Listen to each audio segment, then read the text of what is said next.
Salam literasi, Indonesia makin cakap digital. Assalamualaikum warahmatullahi wabarakatuh. Salam, Om Swastiastu, Namo Buddhaya, salam kebajikan, Rahayu.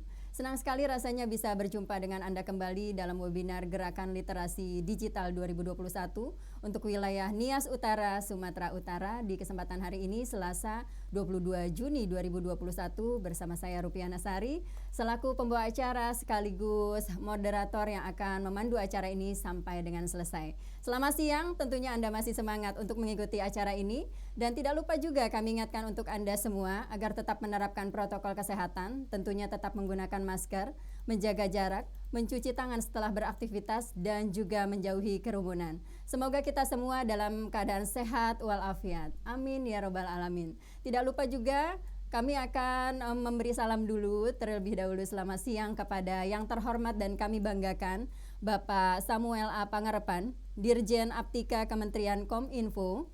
Yang terhormat Bapak Tendi K. Sumantri, beliau adalah Ketua Forum Bahasa Media se-Indonesia.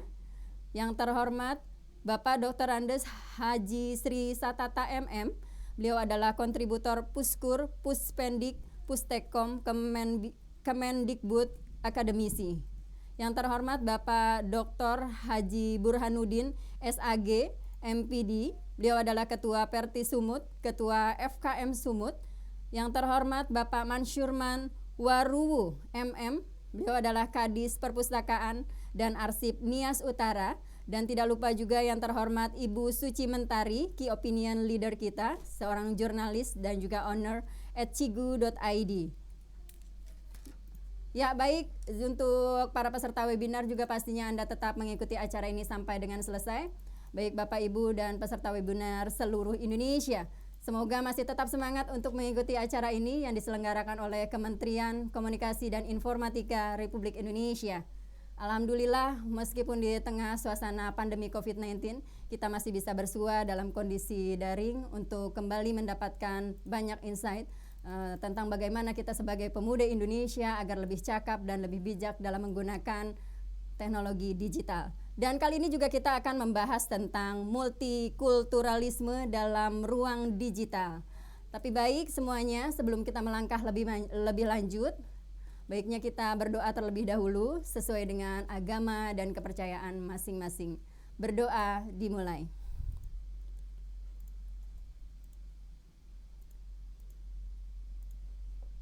Berdoa selesai.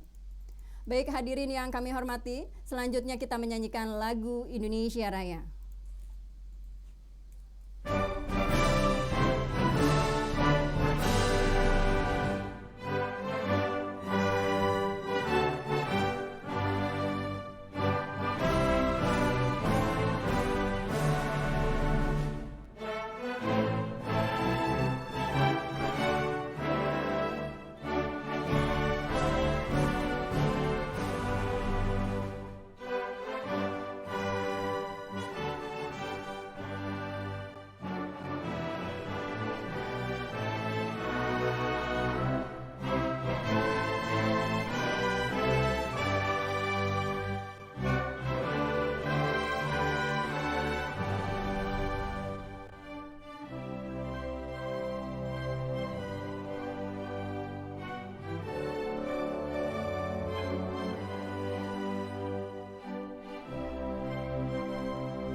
Baik, selanjutnya kita dengarkan keynote speech dari Bapak Samuel A. Pangarepan, Dirjen Aptika Kementerian Kominfo. Pastikan kita selalu menerapkan protokol kesehatan dengan menggunakan masker, menjaga jarak, dan selalu cuci tangan. Assalamualaikum warahmatullahi wabarakatuh. Salam sejahtera bagi kita semua. Om Swastiastu, Namo Buddhaya, salam kebajikan.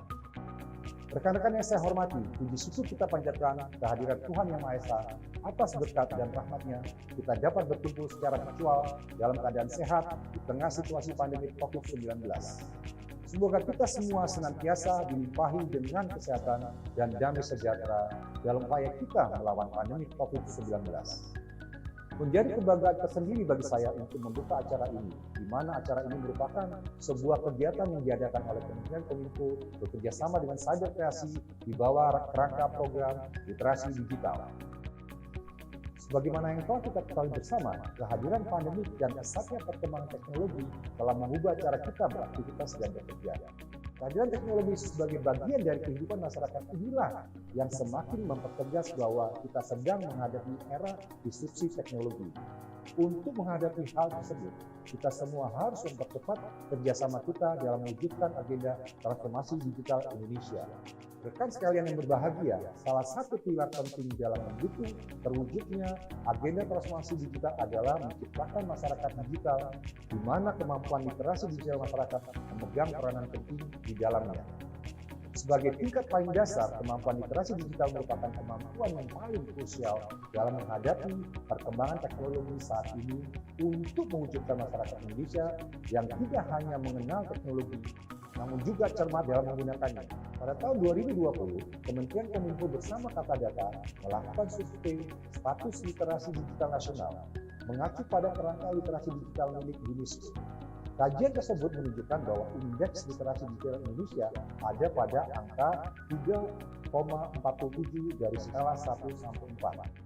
Di mana hal itu menunjukkan bahwa indeks literasi digital kita hanya ada pada sedikit di atas tingkat sedang, namun belum mencapai tingkat baik. Untuk mencapai tingkat literasi yang baik, pemerintah tidak dapat bekerja sendiri. Kementerian Kominfo bersama Cyber Kreasi dan berbagai stakeholder terus berupaya mengadakan berbagai kegiatan untuk meningkatkan kemampuan literasi digital masyarakat Indonesia, dan salah satunya adalah yang sedang rekan-rekan sekalian ikuti sekarang. Rekan-rekan yang saya hormati, dalam menghadapi perkembangan teknologi yang sangat cepat, literasi digital merupakan kunci dan fondasi utama harus kita semua miliki. Pemerintah dalam hal ini, Kementerian Kominfo, bersama dengan Cyber Kreasi berkomitmen akan terus melakukan upaya meningkatkan literasi digital masyarakat lewat berbagai macam inisiatif kegiatan. Adanya berbagai inisiatif kegiatan literasi digital diharapkan dapat memfasilitasi dan semakin mendorong terwujudnya masyarakat digital Indonesia. Keadaan normal yang baru, baik sekarang maupun pasca pandemi, akan mempercepat proses digitalisasi di berbagai lini kehidupan kita. Maka dari itu, kita harus mempersiapkan SDM kita dengan keterampilan digital yang sesuai untuk menghadapi perubahan ini.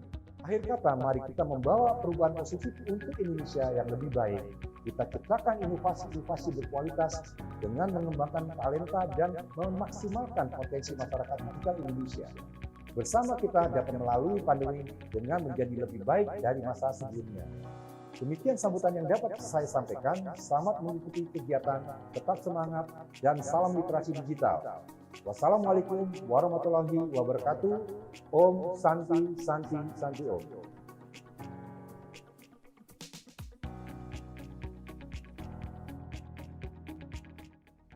Baik, selanjutnya saya sudah bersama dengan Key Opinion Leader kita, yaitu ada Mbak Suci Mentari.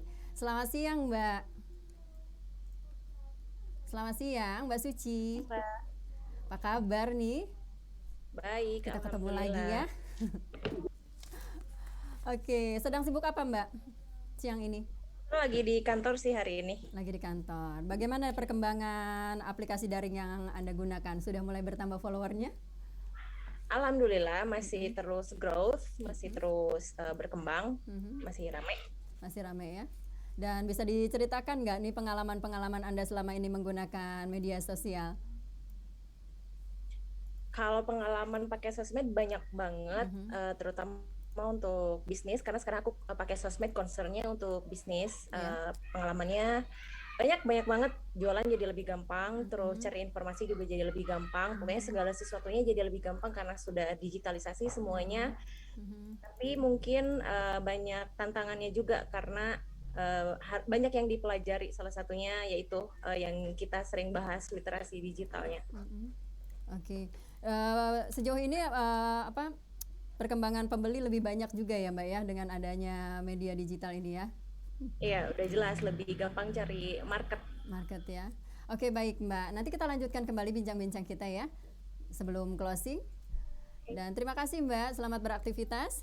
Dan baik untuk teman-teman webinar, jangan lupa Anda tetap mengikuti webinar kali ini karena ada e-money, ini door prize untuk Anda. Mudah-mudahan Anda terpilih menjadi pemenangnya atau yang mendapatkan hadiah dari Kominfo ya berupa e-money. Dan jangan lupa juga untuk follow akun IG serta FB Siberkreasi, install aplikasi Siberkreasi.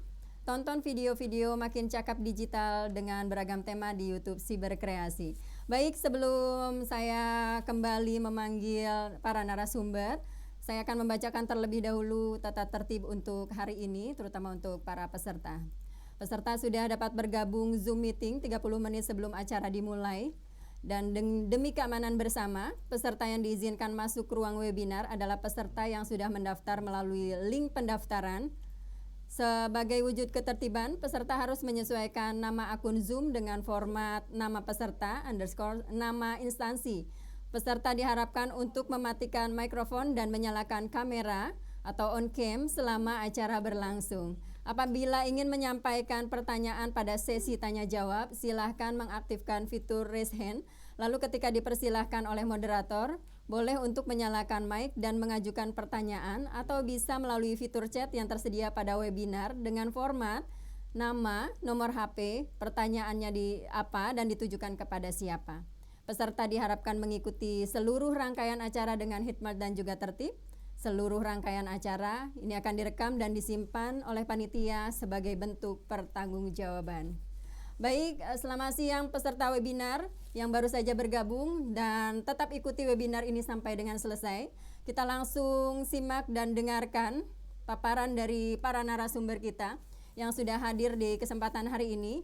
Yang pertama, selamat siang kepada Bapak Tendi K. Sumantri, Ketua Forum Bahasa Media se-Indonesia. Beliau akan memberikan materi tentang mengenal macam-macam aplikasi percakapan, perbedaan dan fitur-fitur aplikasi percakapan, perbedaan budaya dan pendapat pada aplikasi percakapan, tips budaya toleransi tetap dijaga saat di dunia digital. Selamat siang Pak Tendi. Selamat siang, Assalamualaikum warahmatullahi wabarakatuh. Waalaikumsalam warahmatullahi wabarakatuh. Sehat Pak ya?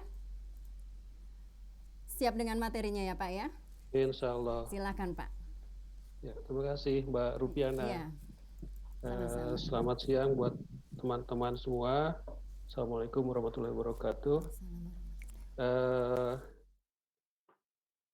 Tadi diinformasikan bahwa saya akan membawakan juga tentang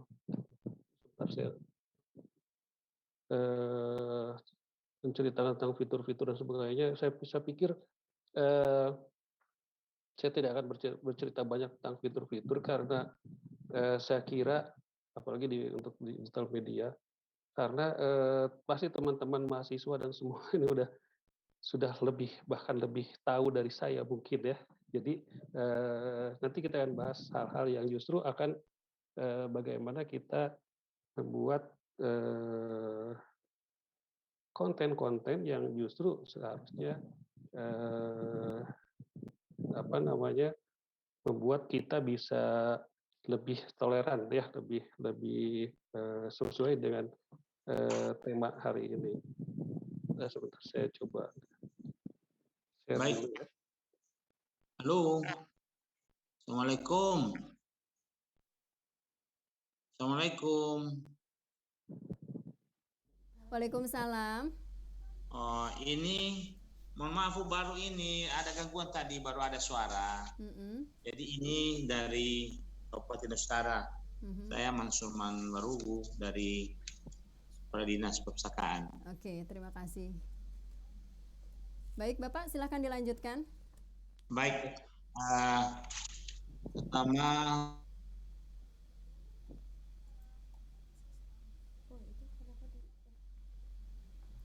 Ya, Bapak. Bapak Tendi. Ya, barusan ada suara ini jadi agak kaget juga. Iya, silakan Bapak dilanjutkan. Ya, sebentar.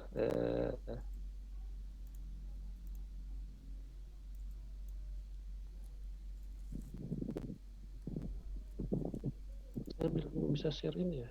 Iya, silakan Pak. Sebentar, saya coba share screen. Share screen ya. Iya. Halo. Iya, kenapa Pak? Ada yang bisa kami bantu? Bentar. Halo Bu. Iya. Tadi gak ada suara. Nah, ini saya lanjutkan ya Bu ya. Mohon maaf Pak, kami lagi ada paparan dulu ya Pak ya, dari narasumber pertama ya. Baik. Nanti dilanjut lagi ya Pak ya. Oke, terima kasih. Silakan Pak Tendi dilanjut. Ya, sebentar saya jadi kok jadi nggak ada ya? Ya kita bantu ya Pak ya. Boleh. Oke.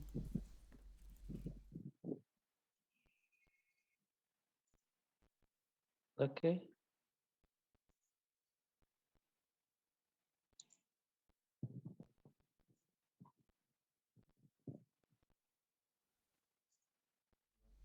Sudah muncul Pak? Ya, sudah muncul. Sudah. Tapi oh ini dari sana ya? Iya. Oke. Ini pakai PDF berarti ya? Iya. Ya, nggak apa-apa deh. Soalnya tadi kalau saya coba pakai yang ini Mbak, yang PowerPoint, jadi coba lagi Pak. Mau dicoba lagi Pak? Saya coba lagi ya. Oke, silakan Pak.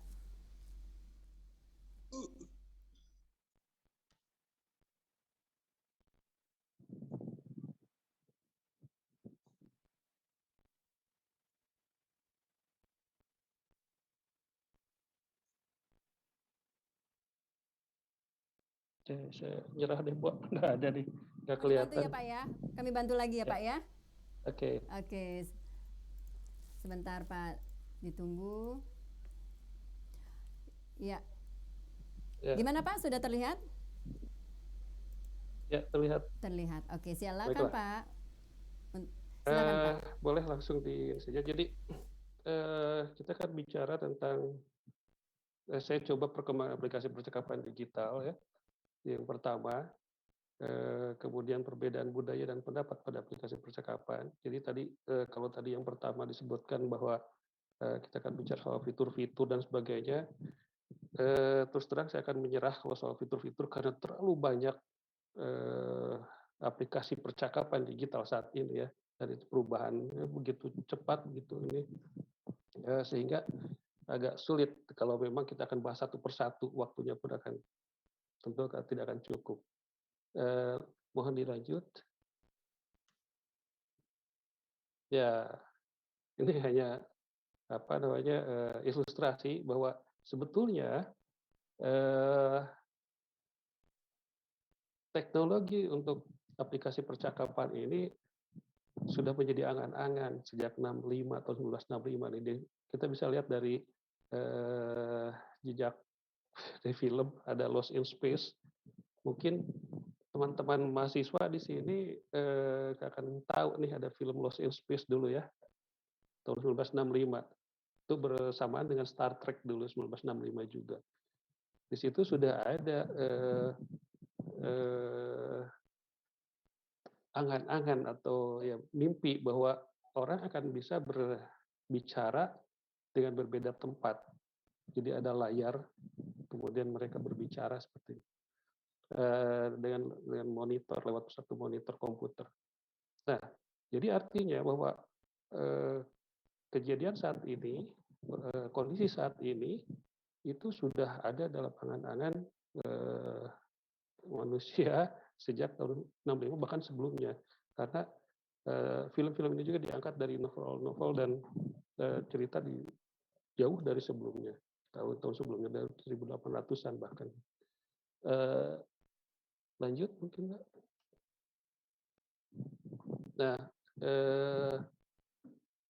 ini perkembangannya ya, kalau tahun 2000 itu orang masih kebingungan kira-kira apa sih yang akan menjadi alat ya. dari alatnya seperti apa, apakah memang harus seperti monitor dalam komputer dan sebagainya. Ternyata pada tahun 2010 udah ada nih, ada dijelaskan bahwa sudah ada tablet yang namanya tablet, kemudian berkembang menjadi Android dan dengan aplikasi Android dan sebagainya, smartphone dengan aplikasi Android dan sebagainya. Nah ini yang memungkinkan kita lebih baik bisa menggunakan yang tadinya hanya telepon. Ya, tolong dilanjut, Pak. Jadi kerjain. Oke, ya, tadi dari telepon terus ke sampai ke satu perangkat yang memang perangkatnya bisa dibawa kemana-mana. Sehingga ini membuat kebiasaan kita, orang-orang ini manusia, berubah. Kalau dulu kita ngobrolnya di warung kopi. Kita bicara satu peristiwa, baca koran, melihat di televisi, ya, kemudian kita mengobrolkan gosip-gosip itu atau apapun yang ada di media, di kedai kopi, di rumah makan dan sebagainya, sambil ngobrol-ngobrol santai. Sekarang justru terbaliknya. Kita ada bukan lagi tempat-tempat tadi kedai-kedai itu, tapi lebih banyak di dunia maya. Nah, banyak sekali media yang bahkan sekarang ini media-media mainstream justru kebalikannya. Kalau dulu media-media mainstream menjadi bahan untuk pembincangan di kedai-kedai kopi, sekarang malah media-media mainstream menggunakan obrolan-obrolan yang ada di media sosial. Ya. Jadi beralih, ini ada peralihan. Ini peralihan kebiasaan. Jadi manusia yang biasa, orang-orang yang biasa ngobrol di warung kopi, orang-orang yang biasa ngobrol-ngobrol di tempat-tempat santai, sekarang ngobrolnya ada di media dalam apakah lewat handphone, komputer, PC, laptop dan sebagainya dengan aplikasi percakapan. Aplikasi percakapannya banyak sekali. Ya. Pada awalnya mungkin bukan pada awalnya, sebelumnya ada SMS. Mohon dilanjut. Oh, ya. Pada awalnya mungkin ya, di telepon ada kita percakapan hanya dengan itu, percakapan dengan telepon, saya bisa berhubungan dengan Mbak Rupiana telepon, ya, kemudian berkembang ke chatting dan sebagainya, kepada SMS dan sebagainya. Kemudian, nah sampai akhirnya dengan adanya internet, ini ada data internet, pengguna internet di Indonesia. Saya kutip dari Kompas, ya.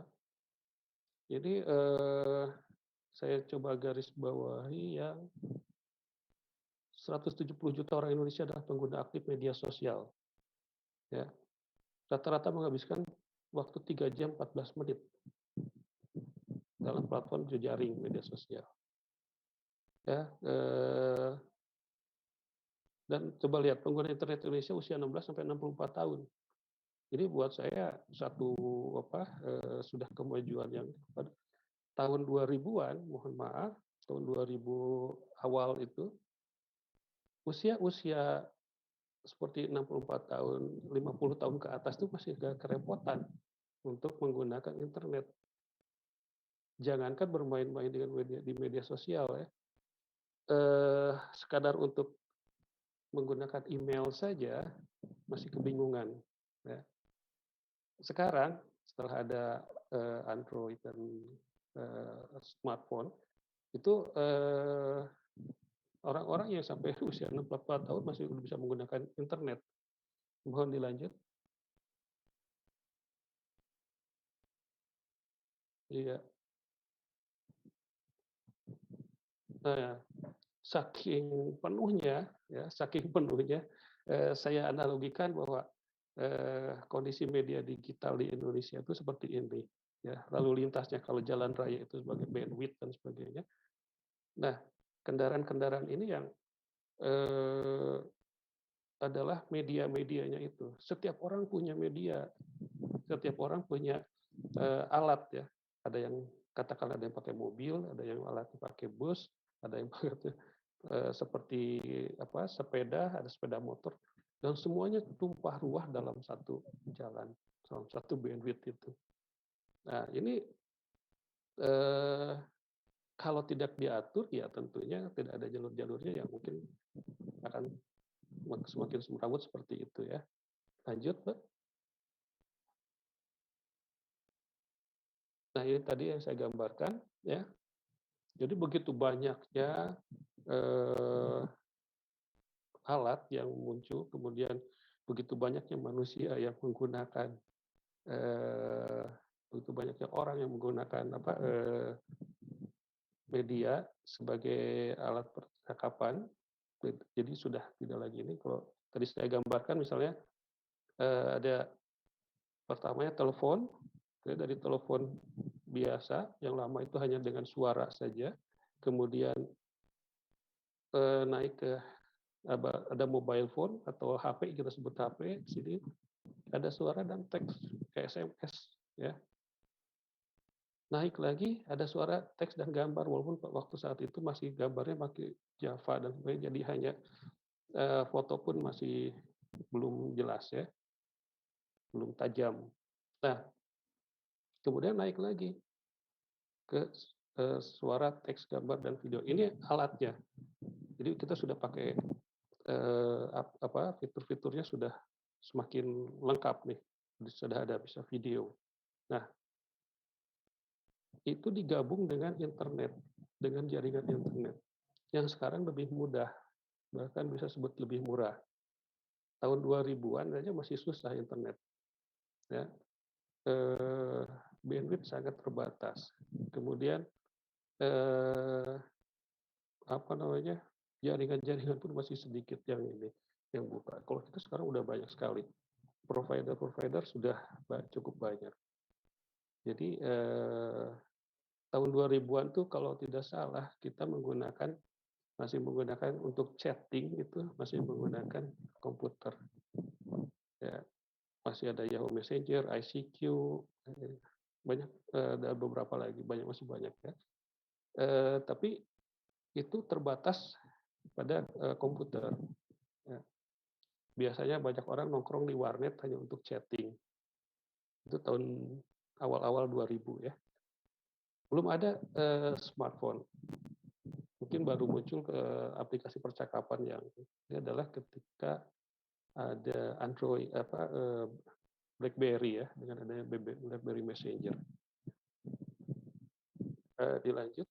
Jadi ada tiga tadi. Yang awalnya adalah online chat atau obrolan daring ya, dalam jaringan. Jadi obrolan dalam jaringan itu yang model pertama. Kemudian sekarang berkembang ke voice. Tahun 2003 lah ke sini sudah mulai dengan voice call, dan sekarang sudah kita bisa mulai video call. Seperti yang tadi saya gambarkan di film-film Star Trek tadi ya, Star Trek sama Lost in Space. Nah, video call itulah yang merupakan angan-angan dari dulu, angan-angan dari manusia zaman tahun 1965-an ya, kira-kira seperti itu. Dilanjut, Pak. Nah, saya sebutkan tadi, saya agak berkeberatan menyebutkan fitur-fitur ya. Setiap aplikasi percakapan atau instant messaging atau pesan instan ini banyak sekali dan bervariasi. Yang A punya kelebihan yang B punya kelebihan lain. Tapi mereka juga punya kelemahan ya. Masing-masing semua itu punya kelemahan dan punya kelebihan. Nah, yang perlu kita perhatikan adalah kalau kita memilih, menurut saya, ketika memilih aplikasi untuk pesan instan, mana yang mau digunakan?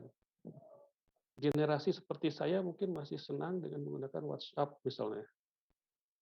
Ketika WhatsApp bilang, oh kita mau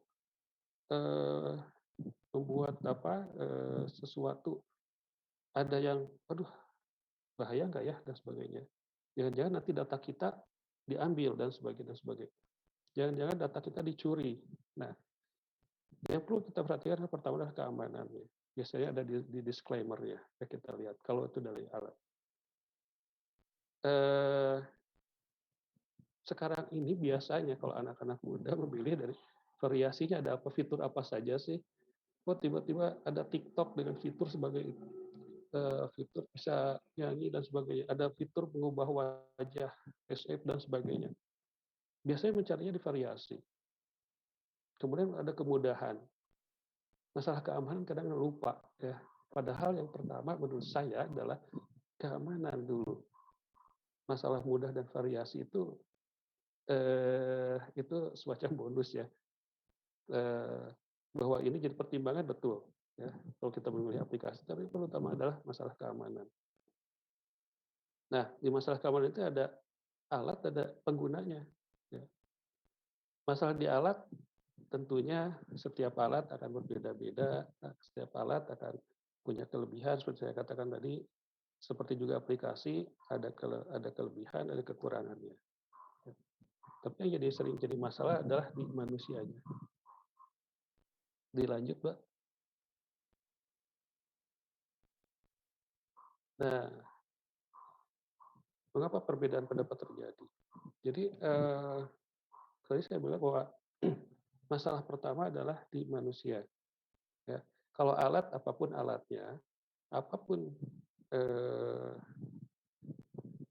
medianya, apapun aplikasinya, itu bisa dipelajari, bisa dibentuk atau kita bisa lihat ya. Orang datang yang baru bisa kita pelajari lagi. Tapi hal yang berkaitan dengan manusia ini adalah hal-hal yang memang jadi satu kebiasaan, jadi perilaku, dan bahkan jadi pola pikir. Ini yang akan berbahaya. Dilanjut, Mbak. Ya. Ini yang bisa menyebabkan perbedaan ya pendapat. Dan ini adalah ada dari salah satu dari sudut pandang kebudayaan ya. Ada sistem bahasa di kebudayaan ini, ada sistem pengetahuan, ada sistem kemasyarakatan, ada sistem peralatan, teknologi, sistem mata pencaharian, sistem religi dan sebagainya. Ini yang umum, sangat umum tentang 7 unsur kebudayaan. Nah, budaya akan membuat membentuk perilaku masyarakat. Sistem bahasa akan membuat atau membentuk perilaku berbahasa masyarakat. Yang akan kemudian jadi pola pikir, dan dari pola pikirnya akan muncul ke pendapat-pendapat. Nah, demikian juga sistem pengetahuan. Dari unsur sistem pengetahuan akan membentuk perilaku. Ya, sistem peralatan juga demikian, teknologi. Masyarakat dengan teknologi yang masih rendah, misalnya, dia akan berperilaku, misalnya, ya tidak bisa, misalnya gaptek dan sebagainya kalau seperti ini ya. Seperti saya tadi mungkin agak gaptek melihat kok tiba-tiba hilang ya, gitu. Dan sebagainya. Nah, ini ada perilaku yang membuat masyarakat ini jadi mempunyai pola pikir yang berbeda-beda. Karena pola pikir yang berbeda-beda itu timbul perbedaan pendapat. Dilanjut dulu, Mbak. Waktu saya berapa menit ya, Pak ya?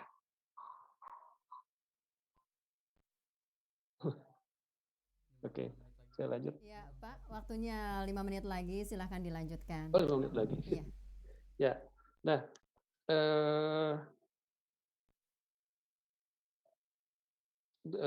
kemudian tadi ada masalah kebudayaan, sekarang masalah komunikasi. Jadi dalam komunikasi kita akan lihat komunikasi itu ada 3, ada verbal, non verbal, dan visual. Sekarang yang berkembang dalam komunikasi visual, lewat tulisan dan gambar dengan media tadi aplikasi. Nah, ini juga yang akan membuat jadi perubahan-perubahan. Bayangkan sekarang di media verbal dan non verbal itu banyak sekali unsurnya. Ya.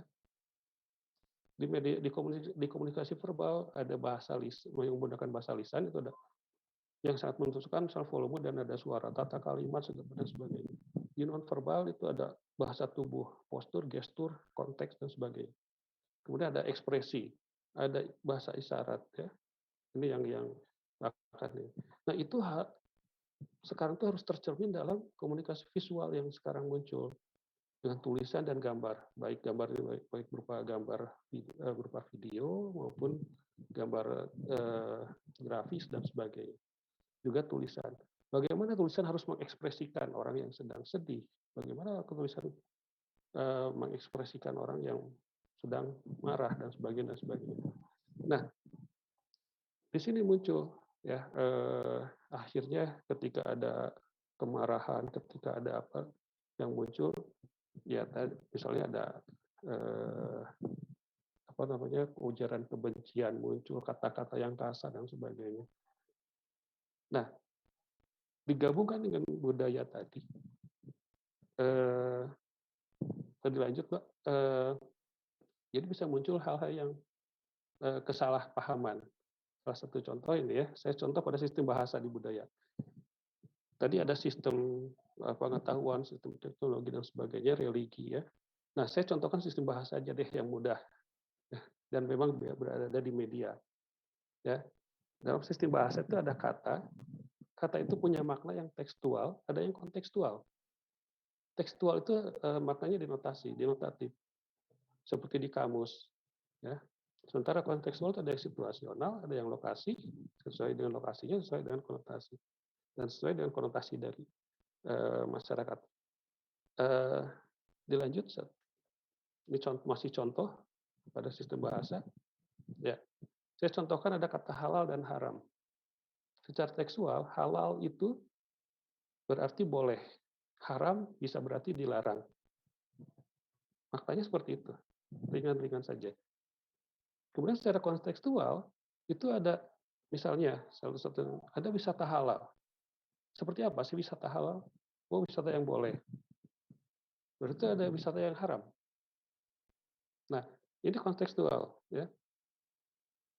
Apakah wisata halal itu memang yang berarti ada yang wisata haram? Wisata haram seperti apa sih?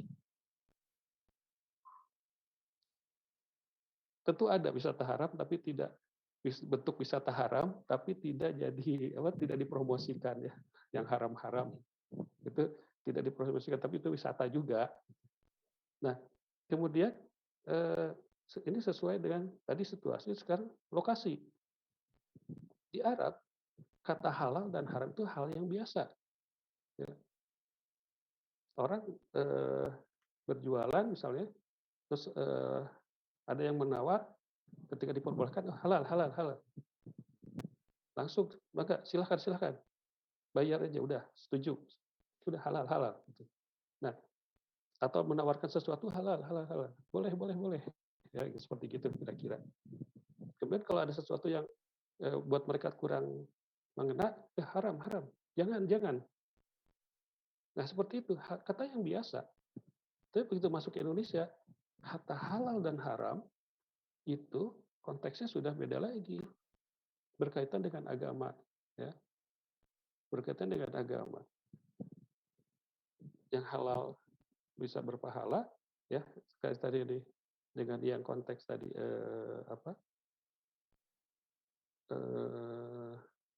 interpretasi. Jadi ada yang berpahala, ada yang untuk haram kalau dilakukan berdosa. Sehingga nanti kalau wisata yang halal tadi kita berpikir wisata yang halal itu kalau kita menggunakan wisata itu berpahala dong. Nah, ini berbeda-beda. Muncullah perbedaan pendapat. Dilanjut tuh. Nah, pada masuk ke dunia digital berarti kita harus masuk wilayah global tanpa sekat ruang dan waktu. Setiap kata bisa masuk ya ke Indonesia. Setiap kata bisa keluar dari Indonesia. Ketika kita masuk dalam satu dunia digital, ya, kita masuk ke wilayah global. Semua orang akan dalam satu ruang yang sama, dalam tanda petik ruang yang sama, ruang maya. Jadi dengan berbeda tadi latar belakang budaya yang berbeda-beda, perilaku yang berbeda-beda, pola pikir yang berbeda-beda. Nah, bagaimana caranya kita bisa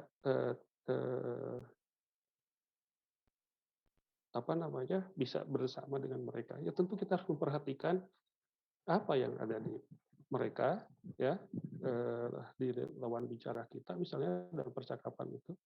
Jadi jangan hanya berpikir soal sendiri. Nah, ini salah satu saja, sapaan di berbagai negara udah beda-beda. Ada hey, ada ni hao, ada shawasdi, ada kemko, dan sebagainya. Ada pyongyorno, dan sebagainya. Nah, padahal itu sama artinya, ya. Nah, apakah kita akan mengikuti seperti itu? Ternyata ada hal-hal yang memang juga tidak bisa kita. Mungkin saya akan bisa menyapa Mbak Diana atau yang lain, teman-teman, hello, atau hola, dan sebagainya. Nggak masalah, ya. Tapi ketika, maaf dilanjut, ketika kita masuk pada hal-hal yang tertentu, seperti tadi, itu akan bisa berbeda. Dilanjut, Mbak. Ya, ini ketika masuk ke kata khusus, tabu, dan istilah, dan sebagainya, ini yang harus kita ketahui, ya. Salah satu contoh adalah kata sanangsi untuk nama. Ya. Mungkin teman-teman atau saudara saya di Medan mengucapkan satasi biasa aja, si Anu tuh begitu biasa saja. Tapi untuk orang Sunda dan mungkin juga sebagian di Indonesia itu berkonotasi kata sanangsi itu berkonotasi agak negatif karena digunakan biasanya untuk merendahkan seperti pada nama binatang atau ekspresi kesal, sinis atau marah. Ya. Dan itu juga tercatat di KBBI, di Kamus Besar Bahasa Indonesia. Kata si dipakai, preposisi kata si itu dipakai di untuk nama-nama yang memang seperti kurang hormat, ya, dan seperti itu. Nah, kalau kita memang mau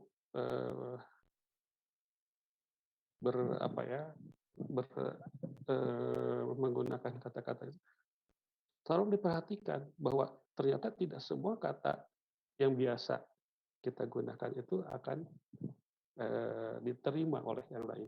Demikian juga yang menerimanya. Misalnya saya sebagai orang Sunda ketika mendengar teman-teman misalnya saja di Medan kata si ini biasa, misalnya ya, biasa-biasa, kemudian teman-teman di Medan bilang, wah si anu, saya harus memakluminya, gitu. Sebagai orang Sunda, saya harus memaklumi, oh iya, di sana biasa, seperti itu. Nah, inilah yang mungkin bakal banyak terjadi di media digital. Lanjut, Mbak. Ini salah satu contoh saja. Dilanjut. Ya. Jadi yang lebih ini adalah sekarang langsung ke akhir aja, tips untuk aman dan nyaman bermedia digital, karena judulnya juga itu aman dan nyaman bermedia digital. Pertama ya, kita mulai ketika akan bermain di dunia digital, usahakan niat kita adalah niat baik, ya, bukan ada niat-niat tertentu yang memang untuk mencelakakan dan atau niat-niat yang buruk, ya. Misalnya saja tadi kita ingin menambah pengetahuan, kita ingin bersilaturahmi, kita ingin berbisnis, ya. Niat-niat yang baik ini yang akan kita utamakan ketika kita masuk di dunia digital.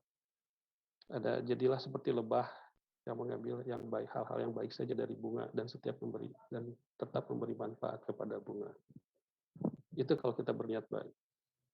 Kalau ada niat sedikit aja, niat yang jelek, ingat ada undang-undang ITE. Ya, ini dua hal ini yang utama. Kemudian lanjut, Mbak. Jadi ketika kita mengawali masuk ke dunia digital, ingat dua itu. Kalau kita berniat, pertama niat baik, kalau ada niat buruk, ingat satu lagi tadi, ya, ada undang-undang ITE yang siap mencengkeram kita. Nah, kemudian ini tips untuk aman dan nyaman bermedia digital juga, agar kita tidak punya yang aneh-aneh, gunakan bahasa yang santun, hindari pelecehan, sara, pornografi, dan aksi kekerasan. Ini yang sekarang sering muncul, ya. Ada pelecehan sara, suku, agama, ras, dan antar golongan. Ini yang paling sekarang muncul paling banyak. Pornografi gampang, ya. Pemerintah sudah banyak menutup, ya. Kominfo itu sudah banyak menutup situs-situs porno dan sebagainya, walaupun tetap saja muncul ada, tapi ya paling tidak sudah terbatasi. Aksi kekerasan, tapi yang ini yang lebih paling banyak sekarang muncul. Kaitannya dengan politik dan sebagainya. Ini yang nah, kalau hindari pelecehan itu, tumbuhkan empati dan simpati untuk menghindarinya, ya. Jangan suka melecehkan, jangan menanyakan hal-hal yang membuat orang benci, ya, ujaran kebencian, hate speech, ya. Kemudian ini juga yang sering muncul, ya, adanya berita-berita bohong, berita-berita palsu, ada framing dan sebagainya, ya, hoax. Nah, coba periksa lagi, dan kalau bisa hentikan, jangan sampai berita-berita itu bersebar lagi. Kalau perlu ingatkan, ya, teman kita. Kalau misalkan kita punya teman yang membagi kepada kita berita-berita hoax ini, ingatkan teman kita. Menghargai karya orang lain, ya. Kalau menghargai karya orang lain jelas, ya. Ini harus karena setiap karya itu ada karya kreatif, ya, dan itu perlu dihargai. Kita tidak bisa membayarnya, ya sudah. Apalagi kalau ada yang gratis, bahkan yang gratis pun diizinkan, sebutkan sumber narasumber kita, ya, sumber dari mana kita ambil itu, ya. Paling tidak itu menjadi penghargaan buat mereka. Kemudian jangan terlalu menyebar informasi pribadi Anda. Ini yang sering tanpa kita sadari kita lakukan, ya. Bahkan hal-hal yang sangat sensitif. Hal-hal yang sangat sensitif. Kalau saya lihat di Instagram, ya, salah satunya ada foto-foto artis A, artis B mengumbar, ya, hal-hal yang memang tidak pantas. Jadi, nah, kalau bisa kita jangan sampai membuat hal-hal yang seperti itu, hal-hal yang akhirnya malah jadi merugikan diri sendiri, merugikan kita. Ya, itu mungkin ya Mbak, ya, yang bisa saya sampaikan, Bapak, Ibu, teman-teman semua. Semoga bermanfaat dan mari kita diskusikan bersama. Terima kasih. Wassalamualaikum warahmatullahi wabarakatuh. Waalaikumsalam warahmatullahi wabarakatuh. Terima kasih Bapak Tendi Kasomantri atas materi digital skill. Dan baik, kita lanjutkan kembali untuk Anda peserta webinar. Jangan lupa link absensi ini ada di akhir, ya. Kolom chat tidak dijadikan tempat absen, dan bagi yang sudah bertanya dimohon untuk tetap dalam Zoom room karena bisa jadi pertanyaan Anda yang akan terpilih dan mendapatkan e-money. Oke, baik, lanjut kembali. Selamat sore untuk Bapak Dr. Andes Haji Sri Satata MM. Beliau adalah seorang kontributor Puskur, Puspendik, Pustekom, Kemendikbud, akademisi, dan beliau akan memberikan materi tentang menghargai perbedaan dan memilah informasi di media digital. Telaah baik-baik informasi yang diterima, jangan asal telan, butuh adanya kemampuan membedakan mana opini dan mana fakta, menghargai multicultural netizen di dunia maya, bijak dan memilih konten serta informasi di dunia maya. Selamat sore, Pak. Selamat sore. Ya, sehat Pak ya? Ya, silakan Pak dengan materi Anda. Baik. Bismillahirrahmanirrahim. Assalamualaikum warahmatullahi wabarakatuh. Salam sejahtera untuk kita semua. Salam. Om Swastiastu. Namo Buddhaya. Salam kebajikan. Terima kasih kepada moderator yang sudah memberikan waktu kepada saya. Mohon izin untuk share materi dulu ya. Ya, silakan Pak.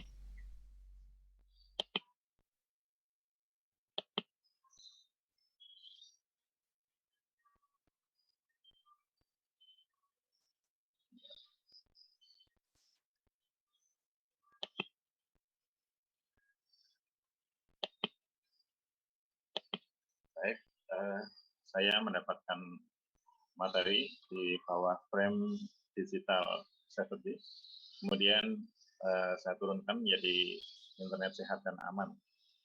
dalam pembelajaran online karena segmen banyaknya ini para pembelajar. Pembelajar ini kan bisa siapa saja. Kita semua adalah pembelajar. Orang yang mau mengupdate dirinya adalah pembelajar. Bisa siswa, bisa mahasiswa, bisa guru, bisa kita semua yang ingin membelajarkan diri, yang ingin mengupdate diri menjadi lebih baik. Kemudian tadi digital safety, apa hubungannya dengan internet? Kalau saya mengasosiasikan produk digital itu kontennya, kemudian internet ini kan salurannya, seperti mobil dengan penumpang. Jadi sama saja, karena kan kalau hanya mobil saja tidak ada penumpangnya ya kosong. Tapi banyak penumpang produk digital tapi tidak ada yang mengantarkan, ya message-nya tidak akan tersampaikan kepada penggunanya. Jadi internet sehat dan aman ini dalam frame digital safety. Kenapa pembelajaran online? Karena sekarang sudah setahun lebih ini ya, hampir 2 tahun, setahun lebih orang kan dipaksa menjadi pembelajar online. Ya, karena dunia online marak yang luar biasa seperti disampaikan oleh pembicara pertama tadi, sekarang 202,6 juta yang menggunakan online. Kemudian kita semua dipaksa untuk bisa, tapi ada yang siap, ada yang tidak siap. Memang seperti itu, tidak semuanya siap. Jadi ada yang gagal dan sebagainya. Inilah tips internet sehat dan aman dalam pembelajaran online. Konten yang akan saya berikan seperti yang disampaikan oleh moderator tadi, apa itu internet sehat dan aman. Yang kedua, tips supaya siswa selaku pembelajar dapat belajar secara online dengan sehat dan aman. Selanjutnya, bisa menggunakan aplikasi yang tepat, terbarukan secara rutin atau diperbarui secara rutin. Dan yang keempat, ada etika menggunakan media sosial karena supaya aman. Walaupun tadi sudah disinggung, nanti penguatannya dari saya tidak apa-apa karena kan memang semua kita muaranya satu ya untuk tujuan seperti yang sudah disampaikan. Apa itu internet sehat dan aman? Ini panjang, tapi ya kita coba bla bla bla bla. Tentu saja sehat, bijak itu nanti keluarga dan sekolah, kemudian peningkatan konten yang positif, menarik, bermanfaat untuk orang lain, diri sendiri dan orang lain, kemudian pemberdayaan tentang teknologi informasi dan komunikasi. Ini ada edarannya dari internet sehat ini, SK Menkominfo 28 tahun 2009 tentang sosialisasi internet sehat atau internet sehat aman insan. Selanjutnya, tips internet sehat dan aman. Pertama, jangan memberikan informasi ini agak ini ya seperti saya jelaskan. Nah, jangan memberikan informasi pribadi. Ini kan kita saking senangnya bermedia sosial, semua yang aktivitas kita di-share untuk umum, padahal itu kan tidak semua untuk anak publik. Banyak hal yang hanya untuk kita saja gitu. Ini kita ini luar biasa ketahuinya karena ya baru belajar bermedia sosial. Jangan semua, banyak ranah-ranah privasi yang tidak boleh di-share apa saja, nanti elaborasinya berikutnya. Kemudian jangan membagikan foto ke orang lain yang tidak dikenal. Ini kan, waduh, banyak sekali aplikasi-aplikasi untuk edit foto dan sebagainya. Ini nanti kalau dan semakin ke sini semakin canggih. Ya, tapi kalau sudah taruh di Facebook, bagaimana misalnya? Ini mohon maaf, saya menyebut salah satu. Ya, itulah. Maka kita harus tahu ilmunya supaya kita bisa bermedia sosial secara aman. Kemudian simpanlah password Anda dan gantilah dalam rentang waktu tertentu. supaya tidak di-hack, dibaca. Ini banyak sekali korban, ya, tahu-tahu diminta transfer uang dan sebagainya. Cantumkan sumber informasi supaya kita menghargai pemilik informasi, bahwa penghargaan kepada sumber informasi inilah yang bisa kita berikan. Kalau informasi atau kita ngambil dari mana itu, kalau sumbernya dicantumkan artinya kita akan menghindari plagiarisme. Sekarang ini luar biasa Pak, plagiarisme, apalagi ya di dunia internet yang semakin luar biasa. Kadang-kadang siswa atau mahasiswa atau siapa saja mau cara yang paling cepat saja, ya itu ciplak sana ciplak sini dan tidak mencantumkan sumber informasinya. Kan ada kaidah akademik, boleh mengambil pendapat orang tapi mencantumkan. Kemudian ceritakan pengalaman Anda kepada orang dewasa di sekitar Anda. Ini kalau mengalami sesuatu yang ganjil, sampaikan. Tadi kok ada begini-begini, mungkin mereka orang dewasa sekitar kita ini lebih paham. Oh iya, jangan diam saja. Apalagi tadi kan saya diminta untuk klik OK, setelah saya klik OK kok begini, hanya klik OK saja langsung bisa di-hack itu WA dan sebagainya. Ini harus berhati-hati sekali. Jangan OK kalau tidak tahu apa, ya, suruh buka link, suruh buka apa, jangan dituruti kalau memang tidak tahu dan tidak kenal. Bahkan kalau saya pribadi ya, saya kadang tidak mengangkat handphone kalau saya tidak kenal. Ya, ini karena belajar dari pengalaman. Selanjutnya ini masih tips aman berbagai virus ini. Masuk berbagai virus, tadi data informasi pribadi, foto video yang posting tidak merugikan diri sendiri, tadi sudah. Jangan merespon email dari pengirim yang tidak dikenal atau spam. Jangan mau membuka link yang diberikan orang kalau tidak tahu tujuannya. Kemudian segala sesuatu yang bersifat pribadi lebih baik tidak dipublikasikan dan bisa diakses umum. Jangan tergoda tawaran tambahan teman, baik apalagi sampai, mohon maaf, yang di TV jadi marah pinjaman online. Nah, ini mudah dapat uang, tapi luar biasa nanti pengaruhnya. Jangan mengakses konten ilegal, tadi sudah disebut, pornografi, perjudian, rasisme, sara, dan mungkin juga radikalisme. Berikutnya, tips belajar online. Ini dikutip dari University of Washington yang di masalah detik edu. Pertama, atur jadwal. Loh, kan bebas jadwalnya, kok mengatur jadwal? Maksudnya jadwal belajarnya. Artinya apa? Kalau memang Anda belajar secara luring atau tatap muka itu misalnya jam sekian sampai jam sekian, Anda harus punya komitmen. Jangan semua tugas ditumpuk kerjakan dari satu.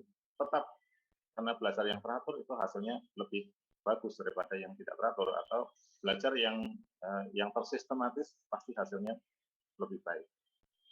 Kemudian buat area belajar, supaya tadi komitmen di ruang belajar untuk belajar. Tapi kan sekarang ada belajar bisa dari mana saja, ya, untuk e-learning, Anda bisa dari taman belajarnya, bisa dari mana saja, semua adalah ruang belajar, karena di manakah Anda merasa nyaman, tapi dengan pembatasan sosial ini, Anda ya pilihlah tempat yang aman untuk belajar. Tulis catatan untuk kelas online, misalnya ada 10 mapel tugas-tugas yang sudah mana, yang belum mana, terus yang harus dikumpulkan kapan, itu harus ada progresnya supaya kita tidak kelewatan. Karena kalau tidak ada catatan dan progresnya, pasti tidak ada yang kelewatan. Saya mengajar di perguruan tinggi juga banyak yang kelewatan karena segmennya para mahasiswa karyawan akhirnya sibuk. Nah, batasnya itu jam pukul 23.59 misalnya. Wah, kurang 10 menit, tolong Pak, waktunya diperpanjang. Nah, ini karena tidak bisa mengatur waktu. Lakukan aktivitas fisik jangan duduk di depan laptop terus-terusan, tapi ya olahraga, gerak-gerak selang 1-2 jam, minum air putih, kemudian lakukan aktivitas yang lain, jangan belajar terus. Luangkan waktu untuk bersosialisasi, tapi tetap PSBB ya, tetap menjaga jarak aman dan juga menggunakan 5M sekarang. Buat rencana belajar, agendakan belajarnya. Kemudian makan tidur yang teratur, tidurnya pulas nyenyak ya, makan yang sehat dan hindari multitasking. Mengerjakan beberapa pekerjaan dalam sekaligus, saya buka beberapa pekerjaan dalam satu kali waktu, pasti nanti ada yang tidak baik hasilnya atau ada yang terlupakan karena tidak teragendakan dengan baik. Ini tadi sekedar tambahan aplikasi-aplikasi. Ini ada pembuat poster, ini hanya tambah-tambahan saya saja. Ini para adik-adik mahasiswa jauh lebih paham. Ini juga edit video. Ini kalau dalam rangka tugas online itu kan biasanya kan mencari sana sini, tapi kalau mencoba biasanya generasi muda itu lebih cepat tentang IT daripada yang sudah generasi old ya, tapi banyak juga yang old tetap paham terhadap IT. IT ini perlu dicoba, mana lebih dan kurangnya itu nanti dipersilakan untuk memilih. Ini kan semua pilihan di kita. Kemudian edit foto tadi ya, sepanjang itu bermanfaat untuk mendukung tugas pembelajaran, silahkan diambil. Kalau tidak, ya tidak usah dimanfaatkan. Ini aplikasi penunjang. Mohon maaf, saya pindahkan dulu. Rumah belajar, misal kita Office 365, Weber, News, Ruang Guru, Kelas Pintar. Ini kalau mahasiswa pada mengakses berbagai informasi, para siswa sudah jauh lebih canggih. Kurang dan lebihnya mungkin bisa dielaborasi oleh para pemakainya. 4 alasan mengapa Anda harus rutin update software. Ya, ini harus meningkatkan keamanan perangkat, menikmati fitur terbaru.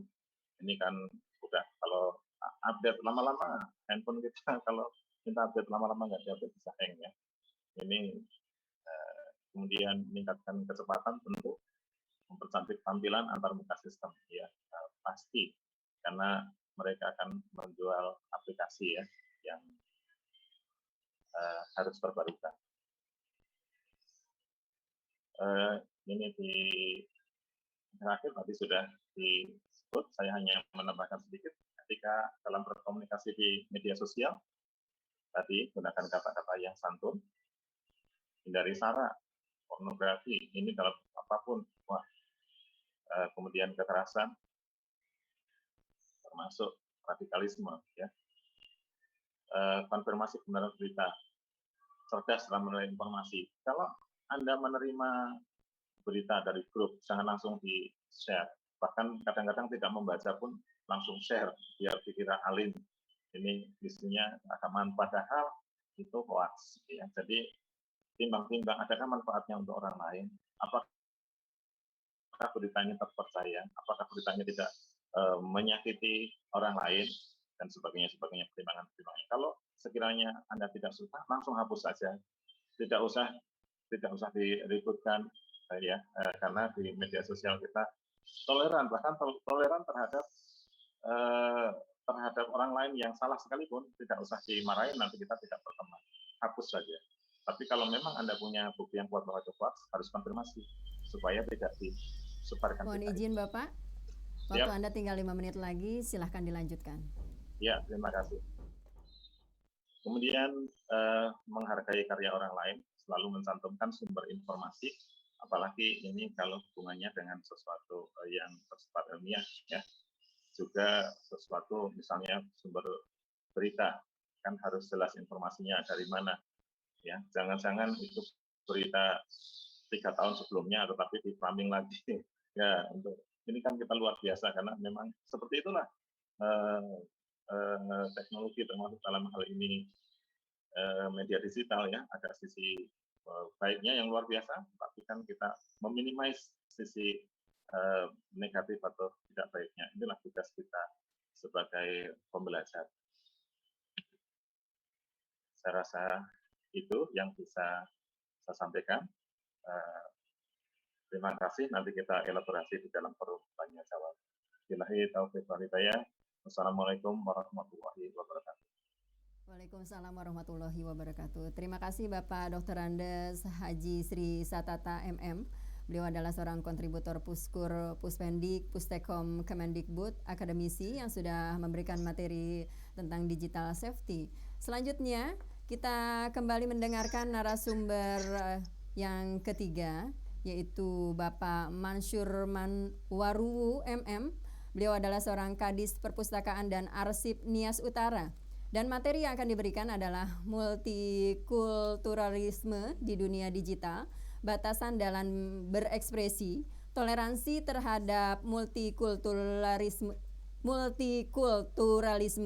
dan berinteraksi di media sosial. Sementara waktu yang kami berikan 20 menit. Silakan Bapak Mansurman. Selamat sore.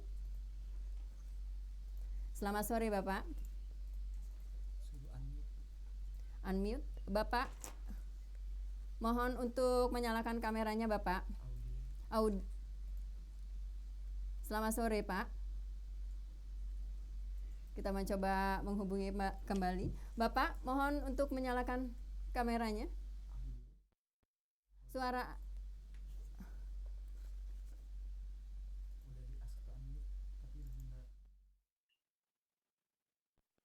Dapat dengar, Bu? Iya, sudah Pak. Assalamualaikum warahmatullahi wabarakatuh. Waalaikumsalam warahmatullahi wabarakatuh. Salam sejahtera bagi kita semua dimanapun berada. Pertama sekali kami menyampaikan ucapan terima kasih yang telah memberikan luang waktu untuk menyampaikan satu materi. Tadi disampaikan oleh moderator itu dengan berbeda yang diberikan judul pada kami, yaitu menebar kebaikan di media sosial.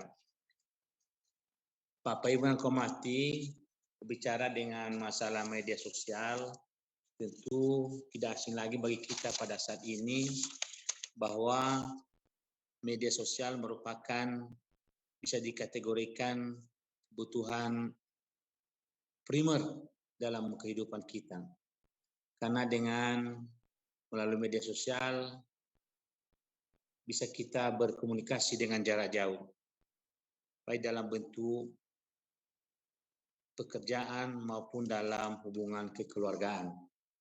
Maka tentu dalam memanfaatkan media sosial ini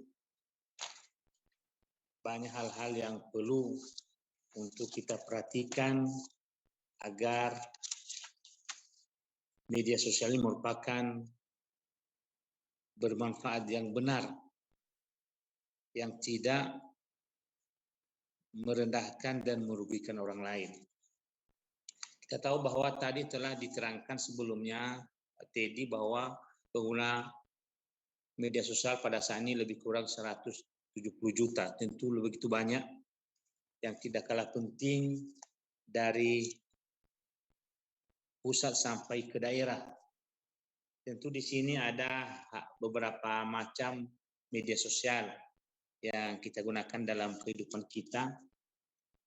Pertama, media sosial dalam bentuk video, yaitu seperti YouTube, Vimeo, dan Dailymotion. Artinya melihat gambar-gambar di mana kita menyaksikan kegiatan atau acara-acara yang di luar daripada lingkungan kita. Inilah satu media sosial dalam bentuk video atau Vimeo. Yang kedua, aplikasi media sosial dalam bentuk microblog dan Tumblr atau Twitter.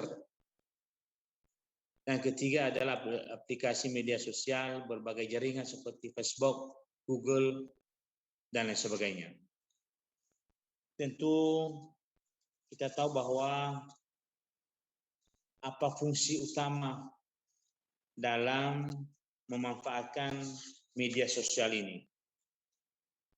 Pertama, fungsi utama adalah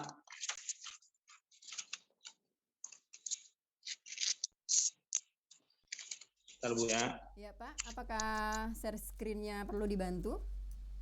Ya sebentar Bu. Kalau dibutuhkan Pertama adalah memberikan, promosikan karya orang lain.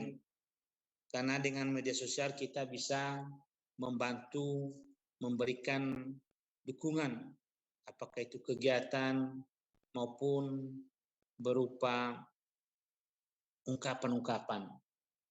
Dalam beberapa hal, beberapa pesan penting ketika bersosial media. Yang pertama, jangan asal posting konten. Artinya mengirim kata-kata yang belum difilter atau diteliti lebih dahulu. Tuh, kadang-kala kita karena tergesa-gesa, karena kita ketertarikan tanpa menyaring sebelumnya, meneliti, maka kita akan memposting di media sosial yang dapat dilihat oleh orang banyak. Yang kedua, tak perlu detail mencantumkan informasi secara terinci. Mungkin hal-hal yang penting-penting saja yang bisa kita kirim di media sosial. Yang ketiga, jaga etika. Apa yang sudah disampaikan Bapak sebelumnya, maka kita perlu menjaga etika, baik ungkapan, bicara kata-kata, dan sebagainya. Sehingga dengan mengirimkan informasi, kalimat, kata-kata, tidak memberikan kecemburuan, tidak memberikan teguran, merendahkan sesama teman, sesama manusia, dan lain sebagainya. Yang berikut, selalu waspada dan jangan langsung percaya dengan adanya informasi, dengan adanya berita, lalu kita serap, lalu kita menanggapi dengan serius, merespon dengan positif. Tentu ini hal yang perlu kita pertimbangkan. Kadang-kala sekarang banyak orang yang tidak selalu berhati jujur.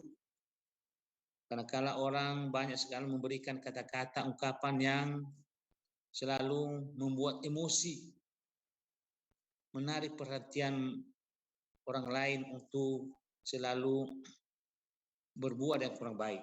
Maka oleh karena itu, apapun yang dikirim melalui media sosial, baik untuk pribadi maupun secara umum, maka kita perlu untuk mempertimbangkan apakah ini atau betul atau tidak. Yang kelima, filter akun-akun yang diikuti. Jangan sembarangan untuk meyakini filter akun-akun yang diberikan kepada kita. Perlu kita saring, perlu kita filter, perlu kita teliti bagaimana kebenaran dan keabsahannya. Kemudian dengan melalui media sosial ini, ingat bahwa jangan selalu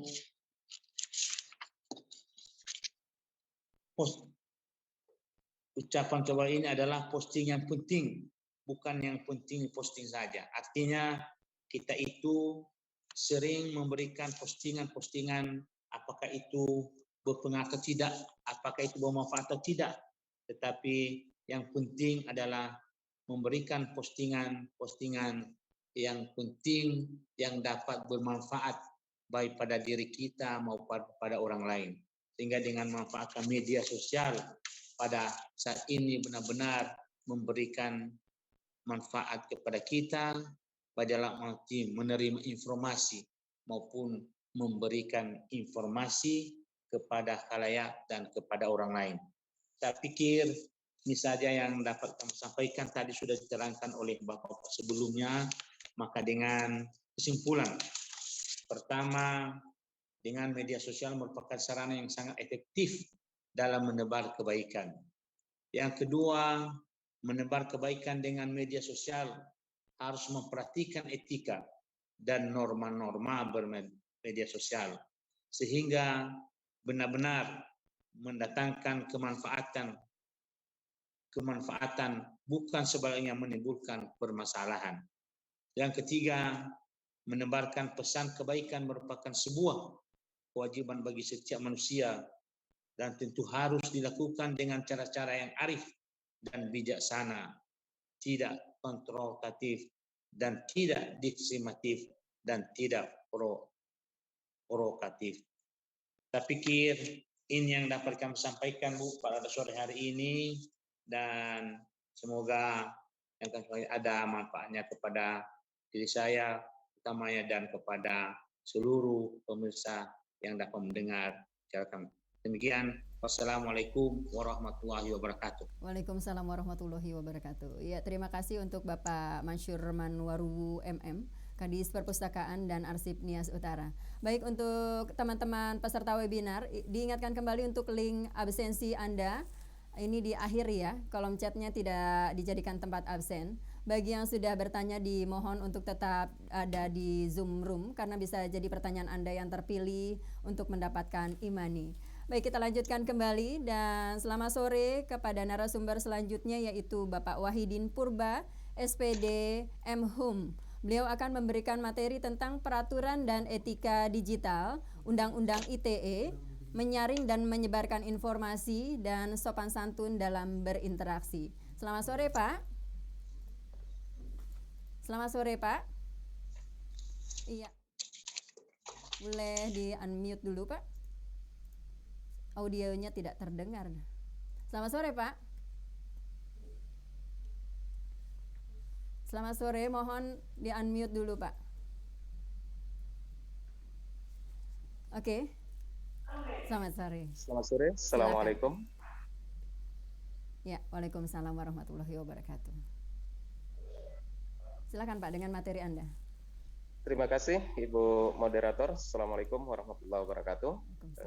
Izinkan saya menyampaikan materi multikulturalisme dalam ruang digital. Apa sebenarnya multikulturalisme? Multikulturalisme terdiri dari dua unsur kata, yaitu multi dan kultural. Multi berarti banyak, beragam, atau keberagaman. Sedangkan kultural artinya budaya.